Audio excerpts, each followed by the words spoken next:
प्राचीन उज्जैन में बड़े प्रतापी राजा हुए हैं। उन्हीं में से एक राजा भर्तृहरि अपनी तीसरी पत्नी पिंगला पर मोहित थे और वे उस पर अत्यंत विश्वास करते थे।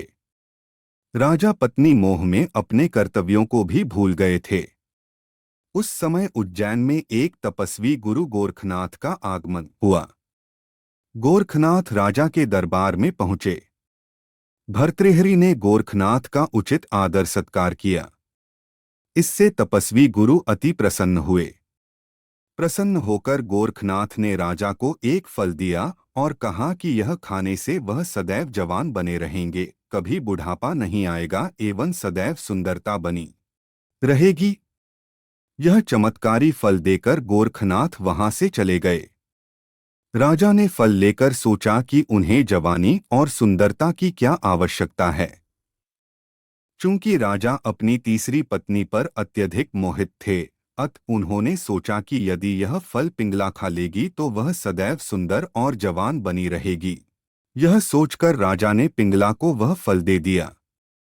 किंतु रानी पिंगला भर्तृहरि पर नहीं बल्कि उसके राज्य के कोतवाल पर मोहित थी। यह बात राजा भर्तृहरि नहीं जानते थे। जब राजा ने वह चमत्कारी फल रानी को दिया तो रानी ने सोचा कि यह फल यदि कोतवाल खाएगा तो वह लंबे समय तक उसकी इच्छाओं की पूर्ति कर सकेगा। रानी ने यह सोचकर वह चमत्कारी फल कोतवाल को दे दिया, किंतु वह कोतवाल एक वैश्या से प्रेम करता था और उसने वह चमत्कारी फल उसे दे दिया ताकि वैश्या सदैव जवान और सुंदर बनी रहे।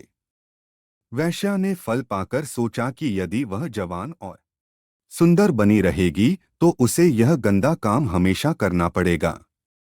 नरक समान जीवन से मुक्ति नहीं मिलेगी। इस फल की सबसे ज्यादा जरूरत हमारे राजा को है। राजा हमेशा जवान रहेंगे तो लंबे समय तक प्रजा को सभी सुख सुविधाएं देते रहेंगे। यह सोचकर उसने चमत्कारी फल राजा को दे दिया। राजा वह फल देखकर हतप्रभ रह गए। जब राजा ने वैश्या से पूछा कि यह फल उसे कहाँ से प्राप्त हुआ, वैश्या ने बताया कि यह फल उसे कोतवाल ने दिया है। भर्तृहरि ने तुरंत कोतवाल को बुलवा लिया। सख्ती से पूछने पर कोतवाल ने बताया कि यह फल उसे रानी पिंगला ने दिया है। जब भर्तृहरि को पूरी सच्चाई मालूम हुई तो वह समझ गए कि रानी पिंगला उसे धोखा दे रही है। पत्नी के धोखे से भर्तृहरि के मन में वैराग्य जाग गया और वे अपना संपूर्ण राज्य विक्रमादित्य को सौंपकर उज्जैन की एक गुफा में आ गए।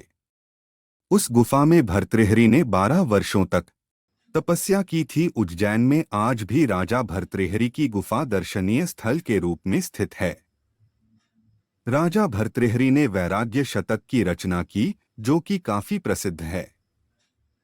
राजा भर्तृहरि ने श्रृंगार शतक और नीति शतक की भी रचना की।